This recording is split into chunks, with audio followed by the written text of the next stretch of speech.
Et bonjour, ici Sébastien pour Ciné Techno et aujourd'hui je veux vous parler du film Recherche ou en anglais c'est Searching. C'est un film qui est réalisé par Anesh Chanati, voilà, et ça met en vedette John Chu et qu'on a pu voir comme interprète pour les films de Star Trek dans le rôle de Sulu. Et on a également Deborah Messing qui, elle, a été la vedette de la série Will and Grace. Donc, c'est l'histoire ici c'est un suspense qui existe dans l'univers numérique, en fait.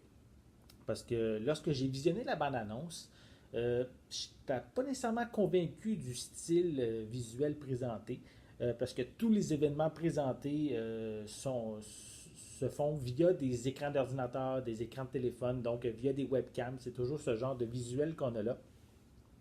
Et oui, cette technique a déjà été exploitée auparavant, mais je n'étais pas certain si ça pouvait tenir la route pendant un long métrage au complet. Donc, au fait, au niveau de l'histoire, mais le récit nous permet de découvrir David Kim, qui est un père veuf, malheureusement, qui s'occupe seul de sa fille de 16 ans. Donc, malheureusement, sa fille va disparaître du jour au lendemain. Et évidemment, ça va amener à démarrer une enquête policière pour essayer de la retrouver. Donc, le père de famille, lui, va participer aux recherches. Lui, va fouiller dans les réseaux sociaux, sur son ordinateur et sur l'ordinateur de sa fille.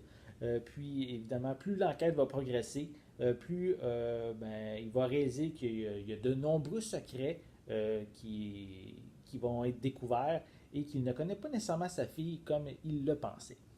Donc, je trouve l'histoire vraiment captivante. Elle contient vraiment de nombreux rebondissements. Pardon. Il y a malheureusement, oui, quelques invraisemblances, mais pas nécessairement beaucoup pour nous faire perdre le fil de l'histoire, puis nous faire perdre notre attention. C'est évidemment, je trouve, le montage visuel qui permet justement au film de se démarquer. Comme je disais au début de la critique, je n'étais pas certain si c'était vraiment intéressant, si c'était bien crédible pour un long métrage au complet. Puis finalement, oui, ça fonctionne vraiment très bien. On suit vraiment les réactions des personnages principaux, principalement David, via les webcams, via comme son écran de cellulaire. On va même à certains moments le voir via des bulletins spéciaux à la télévision. Donc, c'est toujours ce genre de manière-là qu'on voit le personnage. Parce que qu'est-ce qui arrive, c'est que oui, on voit la webcam lorsqu'il est devant son ordinateur, mais on voit aussi qu'est-ce qu'il fait à l'écran. Donc, c'est pas juste lui qu'on voit, on va voir toutes les actions qu'il fait sur l'ordinateur. Donc, de ce côté-là, c'est toujours le fun à voir. On n'est pas non plus cloîtré à être dans le même décor. Vraiment, le personnage va changer d'endroit, exemple, soit dans la maison. Il va avoir aussi des fois à visiter certains autres lieux, puis ça donne toujours qu'il y a une caméra dans le coin. Donc, ça me permet de voir différents points de vue différents. J'ai bien apprécié aussi, lorsqu'il fait ses recherches sur Internet et tout, que les grandes compagnies ont décidé d'embarquer dans cette production-là. Donc, oui, il y a Microsoft, Apple, Google, Facebook, Twitter, Instagram, etc. Il y en a vraiment plusieurs qui ont participé. Donc, je trouve que ça amène un côté plus authentique au fait de la recherche, vu que c'est les bonnes compagnies qui sont présentées à l'écran. Aussi, un autre point vraiment intéressant, j'ai regardé le film en version française et tous les textes qui sont présentés à l'écran, soit sur Internet, dans les recherches, même lors des bulletins télévisés, tout a été traduit en français. Donc, c'est vraiment un gros plus pour Sony Pictures qui sont derrière le film. Le fait justement d'avoir cette traduction-là, on n'est pas toujours pris à lire des sous-titres en bas de l'écran. Et je peux dire qu'il y en a vraiment beaucoup, donc c'est vraiment bien apprécié. Et les traductions ne se font pas seulement sur, exemple, s'il fait une recherche sur la recherche principale, mais tous les sous-articles, vraiment tout ce qu'on voit à l'écran a été traduit.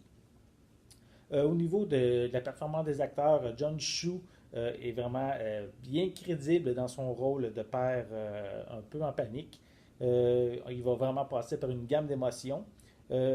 Sa co-vedette, Debra Messing, qui elle est responsable de l'enquête, je trouve qu'elle n'a pas nécessairement un impact aussi important que John Chu au niveau de sa performance. Ça en fait pas vraiment une mauvaise actrice, moi de là, c'est vraiment intéressant de la voir à l'écran, mais c'est vraiment John Chu qui capte toute notre attention.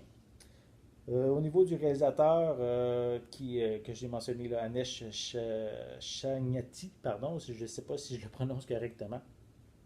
Et ici, c'est son premier long métrage. Il a également co-signé plutôt le scénario avec Sev Ohanian. Donc, et je trouve qu'il a vraiment réussi justement son premier long métrage. Il réussit à garder une tension vraiment du début jusqu'à la fin pour cette histoire-là. Donc, je trouve que c'est un film qui nous amène en même temps à réfléchir sur la façon dont on utilise les réseaux sociaux, parce que vraiment, on réalise qu'il n'y a pas grand-chose qui est privé sur Internet. Donc, je vais compléter en mentionnant que c'est un très bon film. Je vous invite vraiment à aller le voir au cinéma. Je lui donne une note de 8 sur 10. Donc, j'espère que vous avez aimé cette critique. Donc, n'hésitez pas à mettre un pouce en l'air, à laisser des commentaires. C'est toujours agréable à lire ce que vous avez à dire. Donc, en attendant, je vous invite également à vous abonner à ma chaîne en cliquant sur le petit logo qui est juste ici. Donc, ça va vous permettre d'être à l'affût de mes prochaines capsules. Donc, je vous souhaite une bonne journée, une bonne soirée et on va se revoir bientôt. À la prochaine.